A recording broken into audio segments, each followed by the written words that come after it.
Les enzymes de restriction, ce sont des enzymes qui vont couper. Donc ce sont des endonucléases. Endonucléases parce qu'elles coupent au milieu, donc à l'intérieur d'une séquence nucléotidique, qui proviennent de bactéries. Ces enzymes de restriction, elles reconnaissent des séquences spécifiques et coupent au niveau de sites de restriction qui sont des séquences palindromiques. C'est quoi une séquence palindromique? C'est une séquence de 2 brins avec...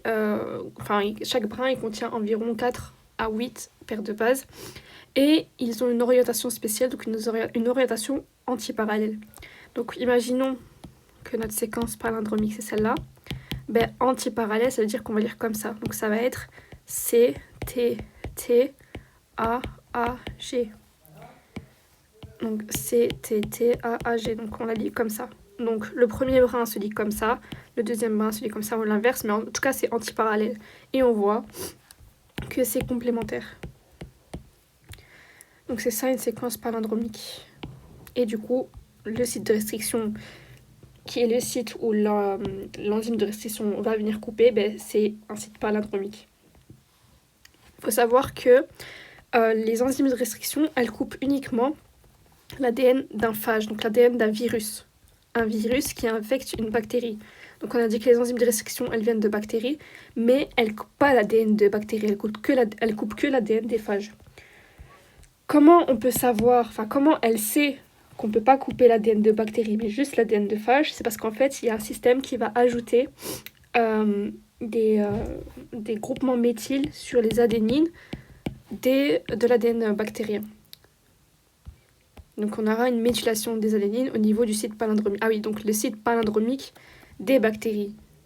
Du coup, on a toujours un site palindromique chez les phages et chez les bactéries, mais dans le site palindromique des bactéries, on ajoute un groupement méthyle pour que l'enzyme de restriction ne reconnaisse pas ce site palindromique et du coup, elle ne pourra pas couper. Donc elle va couper que au niveau de l'ADN phagique. Et du coup,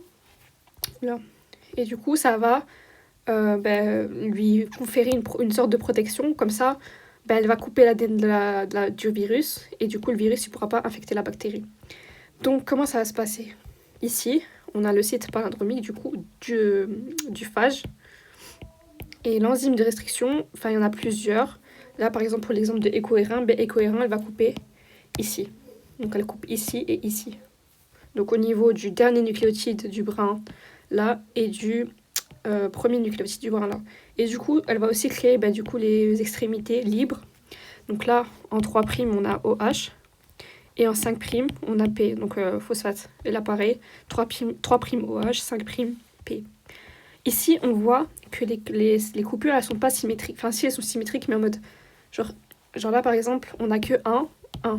Et là, on a tout le reste. Et là, on a tout le reste aussi. Mais du coup, c'est pas divisé en 2.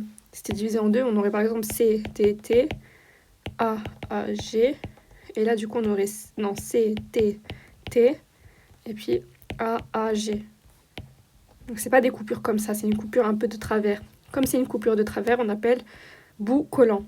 Alors que si, comme je l'ai dit tout à l'heure, si c'était directement symétrique, on va dire, donc les deux nucléotides du même côté, c'est droit, c'est une coupure droite et on appelle les bouts francs. Alors il faut aussi savoir qu'il y a une nomenclature pour le nom des enzymes de restriction.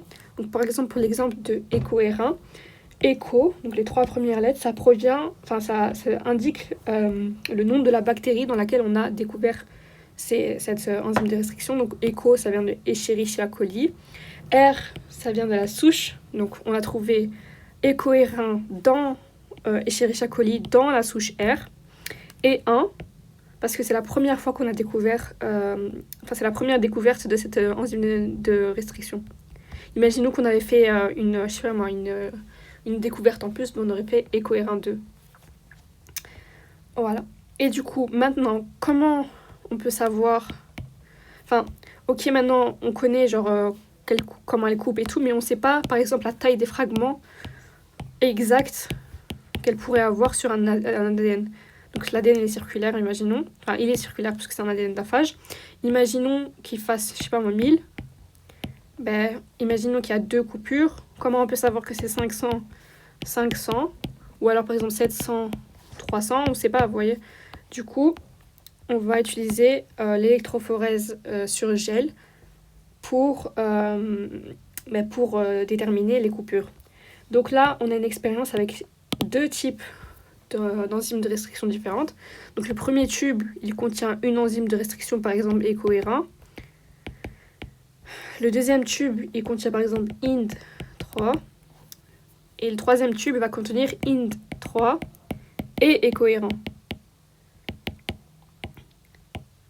Et imaginons, on va faire une électrophorèse et en fonction de la migration des fragments, donc c'est toujours du moins vers le plus, donc vers l'anode, on voit qu'il y a eu des coupures. Genre chaque bande représente une coupure. Et comme ça, on peut déterminer la taille des fragments. Comment on peut la déterminer? Il faut qu'il y ait un poids moléculaire. Donc c'est un marqueur de poids. Donc on connaît en fait les données ici et du coup on peut facilement comparer.